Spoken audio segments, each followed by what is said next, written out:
સુરતમાં આગામી રક્ષાબંધનના તહેવારોને લઈને મનપા એલર્ટ મોડમાં આવી ગઈ છે। સુરત મનપા આરોગ્ય વિભાગની ફૂડ સેફ્ટીની ટીમ દ્વારા મીઠાઈ વિક્રેતાને ત્યાં સરપ્રાઇઝ ચેકિંગ હાથ ધરાયું।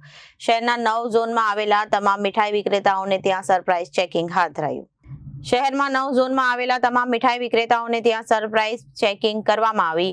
ફૂડ સેફ્ટીની ટીમ દ્વારા અલગ અલગ મીઠાઈના નમૂનાઓ લેવામાં આવ્યા। નમૂનાઓ લઈ લેબોરેટરીમાં તપાસ માટે મોકલી આપવામાં આવ્યા। જે રિપોર્ટ બાદ મીઠાઈ વિક્રેતા વિરુદ્ધ કાયદેસરની કાર્યવાહી કરવામાં આવશે।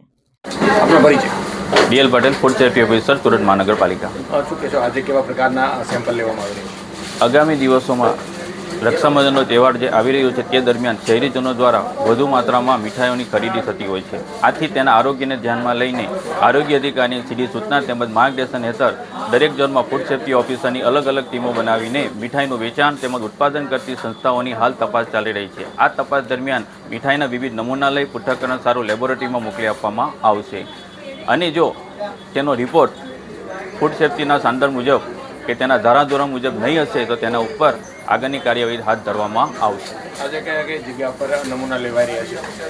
આજે દરેક ઝોનમાં જે મીઠાઈઓની દુકાનો છે કે જ્યાં તેનું વેચાણ કે ઉત્પાદન થતું હોય તે દરેક જગ્યાએ નમૂના લેવાની કામગીરી હાલ ચાલુ રહી છે। Reporter Sujal Rathod, Janadesh news, Surat.